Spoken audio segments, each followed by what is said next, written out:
instructor at Nashville martial arts. Today I'm going to be working with you guys on some things to really help you be more successful in life. I met him once.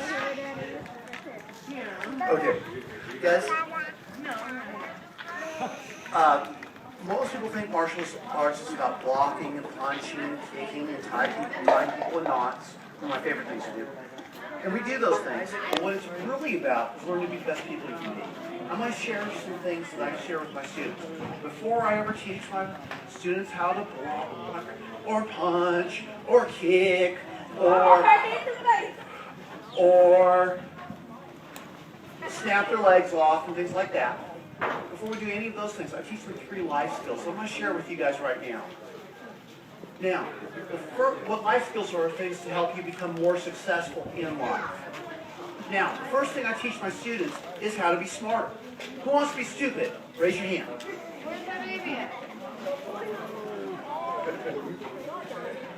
The actor John Wayne once said, life is hard, it's a lot harder if you're stupid.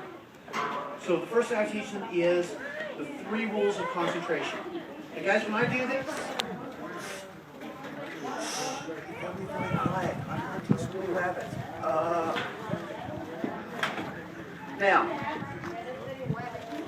Now, guys, what I teach is 3 rules of concentration. Everyone do this with me, please. Point at your eyes. Say, focus your eyes. Focus your mind. Focus your body. Very good. It's sharp. Now, the better you're able to focus and concentrate, the more you're able to learn. And the better you'll be at things. Not just martial arts, but anything you do. Now, what focus your eyes means is, say this masked man right here. He wanted to tell me something. If I'm paying good attention to him, I'm going to be looking at him what? What if I'm over here looking into this? Yeah, great job. Really proud of you. Am I really paying good attention to him? I'm not going to focus my eyes. What if I'm looking in the eyes, but I'm thinking, man, I'm getting hungry. What do I want for dinner? Do I want chicken? Do I want turkey? If I'm thinking about something else, am I really paying attention to him? What if I'm looking in the eyes, I'm thinking about what he's saying, but I'm like the little kindergartners. I'm all wiggly and jiggly. You ever see little kids do that? So, I want to do all 3. Let's review those. Focus your eyes. Focus your mind. Focus your body. Very good. Now, those are the 3 rules of concentration. To be a good teacher, I have everyone's attention. I don't like to embarrass anybody. I don't walk up to somebody who's not paying attention and say, hey, Paul, pay attention to me, because that's kind of embarrassing. So what I do instead is, I know someone's not paying attention, I ask the whole class a question. It goes like this, eyes on who?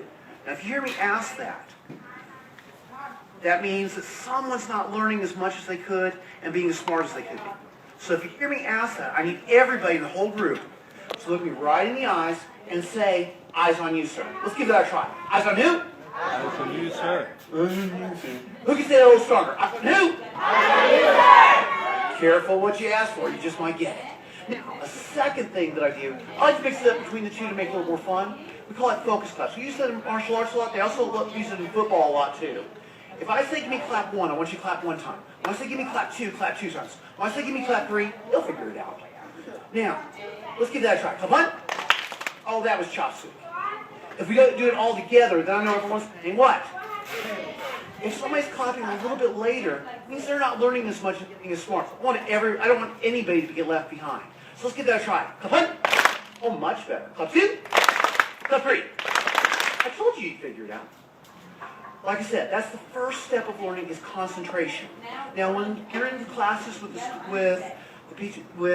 Sunday school teachers and everybody at the church, that's a really good way for the teachers, since they've already been taught how to cue into things, to really get their attention. Now, right now I'm going to teach you what I think are the 2 most important things in all the martial arts. Whether it's karate, kung fu, taekwondo, jiu-jitsu, or ninja turtles. Tell you what, let me have, if everyone would, everyone stand up, please. Thank you. Now, we're going to have a little fun with this. Everyone bring your feet shoulders apart. Bring your hands behind your back like this. This is just our starting place. This is called an at ease position. Now, what we're going to do is come to what's called an attention stance. So what I want you guys to do is bring your feet together, touch your toes together, bring your hands to your sides. Now, when you're in attention, you don't move. You're still as a statue. Your nose itches, you don't scratch it. If a bee will land on your head, you're still as can be. It'd probably sting if you didn't. Even if a snake were crawling up your leg, you're still as can be. Come on back to Addie. Addie's a little bit more relaxed. If you have an itch, you can scratch it. I don't see any bees or snakes around here right now, but Halloween's coming up. We'll see what we can do. All right.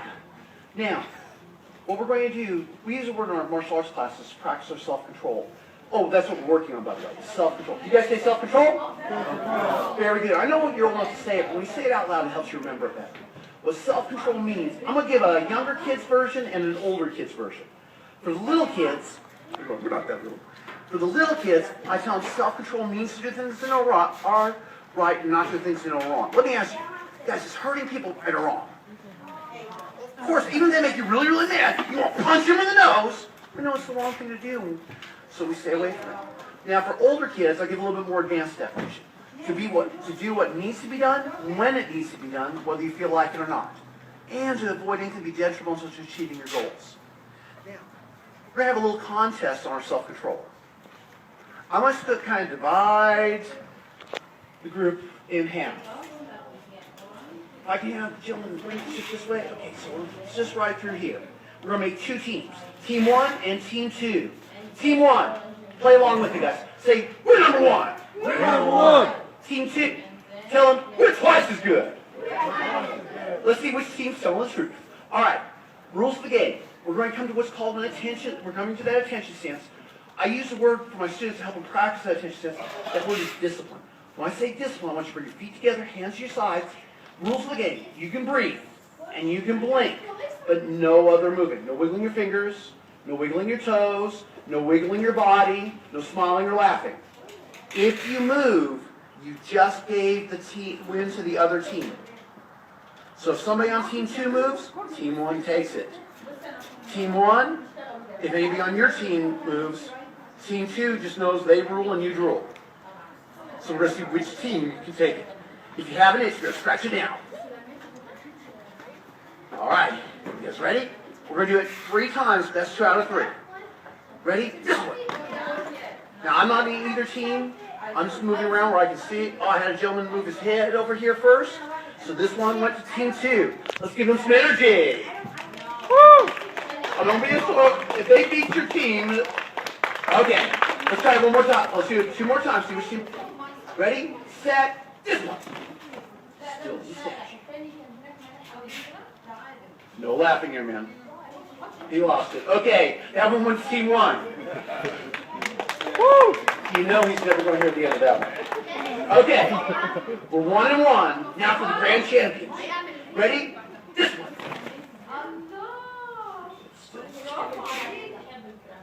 Oh, I had a young man move his hand over here. This one went to Team 1. Let's give him some energy. Okay. If I can have Ray sit down, please. All right. Kaput. All shots. So let's try again. Kaput. That's it. Eyes on who? You. Oh, thank you. Now, guys, the first life skill I teach my students is constant. What's that word? Atta girl. Concentration. Remember, the better you're able to concentrate, the more you're able to learn. The second life skill I teach myself is self. What's that word? Self-control. The third life skill I teach my students is something called respect. Can you guys say respect? Thank you. Well, respect means to treat people nicely the way you'd like to be treated. If somebody's really rude and mean to you, kind of like a brother or sister, does that make it easy to be nice to them, or a little bit harder if they're mean and rude first? I have to agree. Even if we want to be nice, it makes it harder, more challenging. Now, on the other hand, if somebody's really nice to you and treat you the way that you'd like to be treated, that's called training to respect. Nice and respectful first. Does that make it harder, or does that make it easier to be nice to them? I'd have to agree. Since then, if we show that respect to other people first, it makes it a lot easier for them to be nice to us. Does that make sense?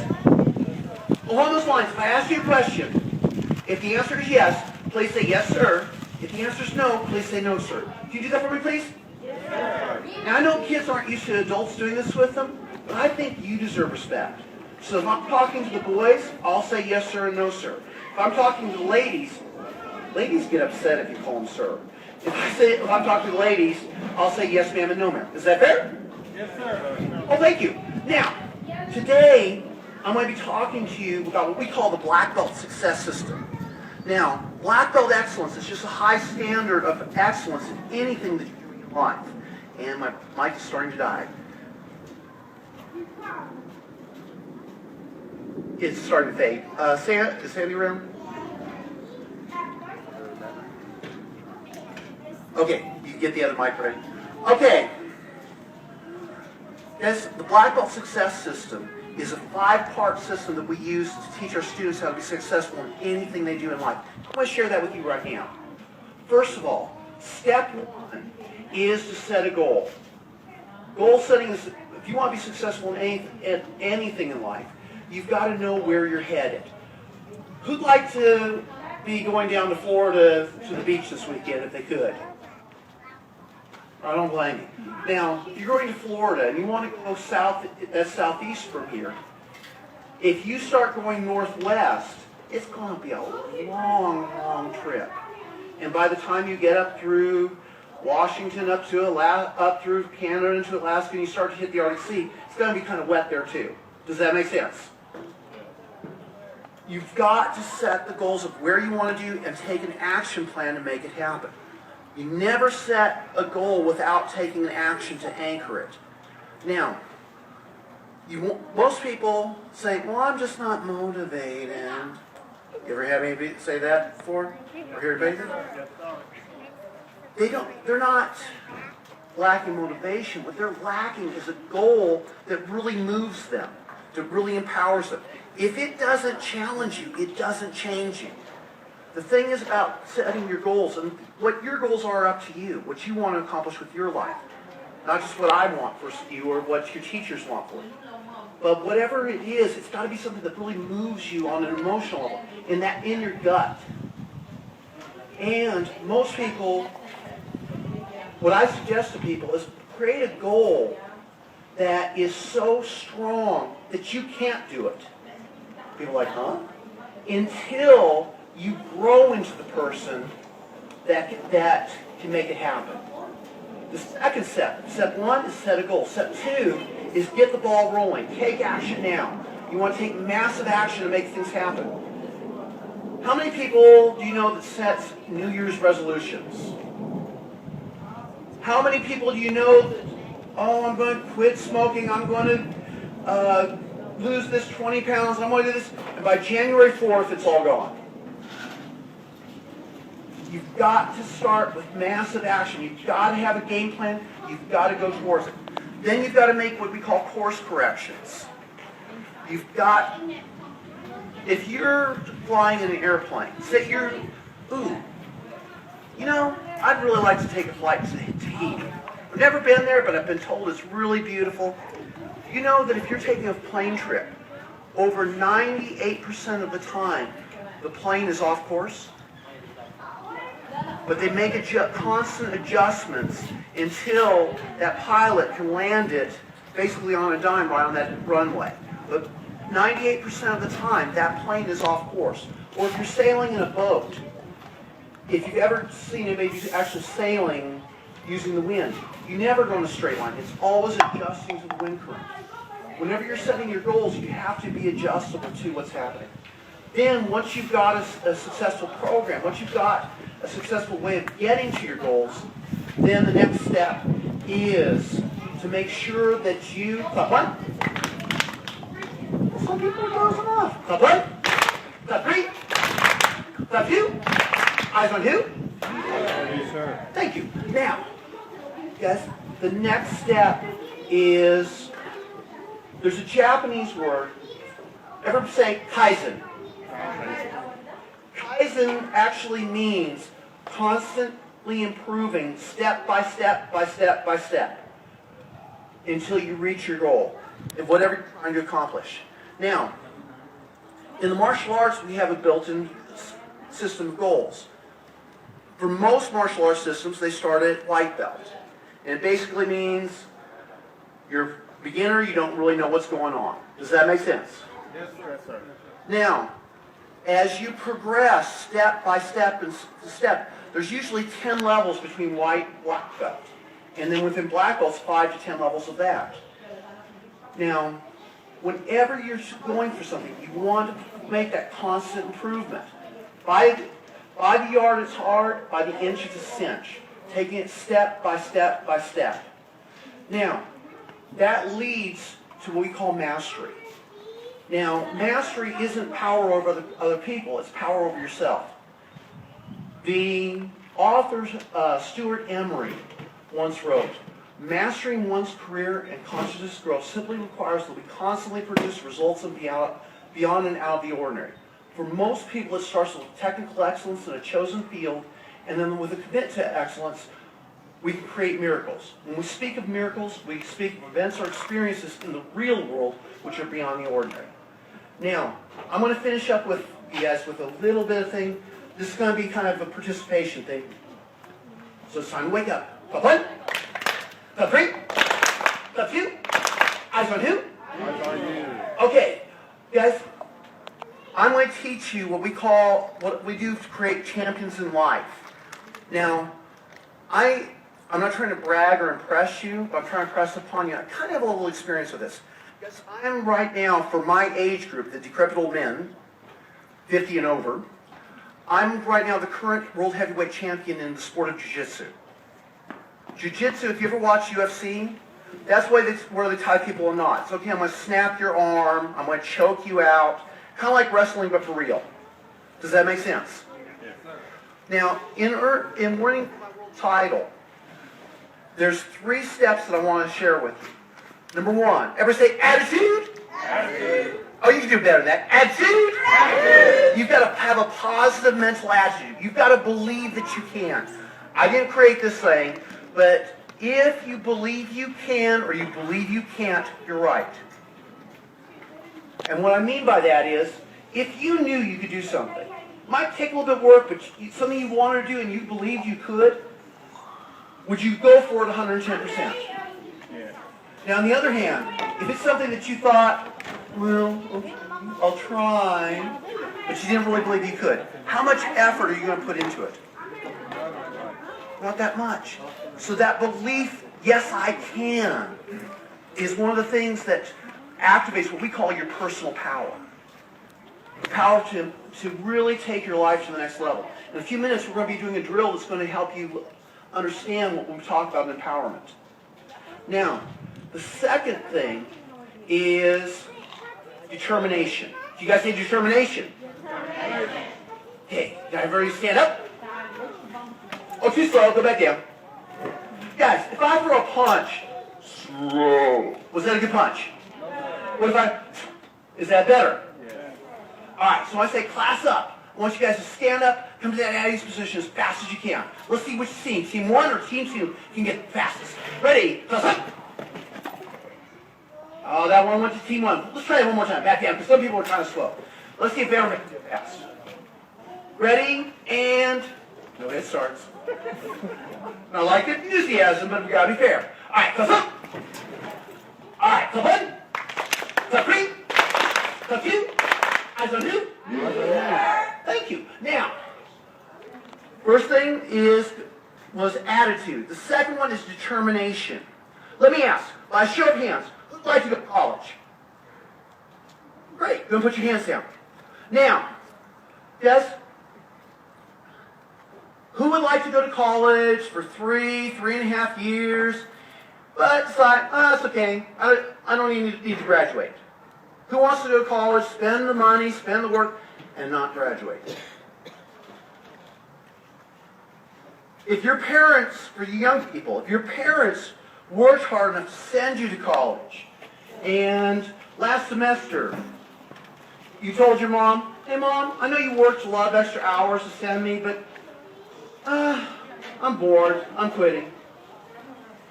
Whose mom would be having a nice little talk with you right now? Okay, we're going to sit back down. Now, determination is to follow through until you get it done. Have you ever seen a little baby first learn to walk? Do they get up and just start walking, or do they fall down? Once or twice, or a whole bunch of times? A whole bunch of times. Guys, if a baby was like older kids and adults, when they failed at something and they just gave up, how many people would be walking nowadays? Nobody.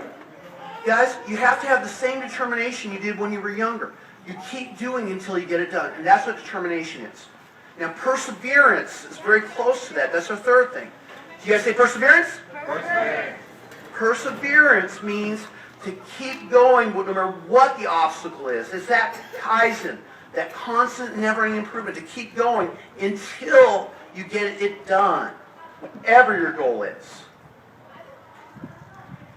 If you want to play in the NBA, anybody know a sport called basketball? Okay. How much do the top NBA players practice even before they get there? Right. You can't do things, you won't reach mastery in anything unless you've got the perseverance to keep going no matter what the obstacles are. You've got to have that focus, you've got to have that hunger, that eye of the tiger to keep going until it happens. Now, yes, we talked about empowerment.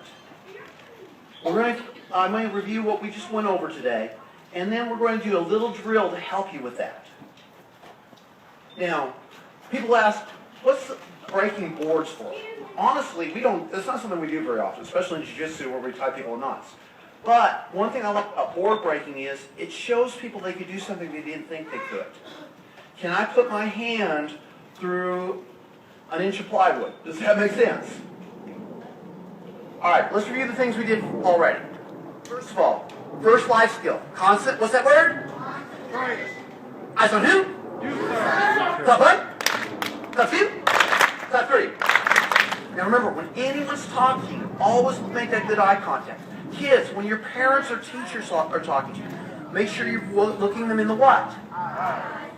How many kids, when their mom's talking to them, they're watching TV, yeah mom, whatever, or exercising their thumbs. It's okay to put the game on pause, but turn and look her in the very good. Next one is self-control. To do the things you know are right, not to do the things you know are wrong. Guys, with the teachers in here, they're helping with your Sunday school. They are trying to help you become the best you can be and help you. Now, folks, they're more experienced than you. It's not that they're better than you, but they're more experienced than you in certain areas. Some of you guys are more experienced than I am in certain areas. We can all learn from each other. Does that make sense? But to have a good learning environment, you've got to have that. You have to have a certain amount of structure and discipline so everyone can learn. Now, and that's where the self-control comes in. The last part is respect. This is why I make sure if I'm talking to the ladies, I'll say yes ma'am and no ma'am because I think you deserve that respect. I know sometimes adults forget to do that, but I think you deserve it. If I'm talking to the boys, I'll do the same thing, but I'll say yes sir and no sir. Is that fair? So when you're talking to your teacher, when you're talking at school, at Sunday school, look them, surprise them a little bit. When you talk to them, look them in the eyes, say yes ma'am, then they know you're really listening. Have you ever seen a cartoon called Charlie Brown? Okay, you know how the parents and the teachers on Charlie Brown sound like, What they're trying to show is the kids might be hearing them, but they're not really listening. Show people, let me ask you guys, who likes people to listen to them? To really hear what you're saying, listen. So if you look them in the eyes and show that you're listening, that's another way of showing respect. Now, the last thing is you have to have a good positive attitude, you have to have the determination and the perseverance to put it all together. Now, like I said, we're going to have a little drill for you. We're going to actually be breaking some wood. It's not where you have interesting picnic skills. Oh, let's make some campfire. No, it's about learning to do things you may not have thought you could do before. Does that make sense? All right. Guys, you've been an outstanding audience. Give yourselves a round of applause. Sorry, little things like that. Okay. All right.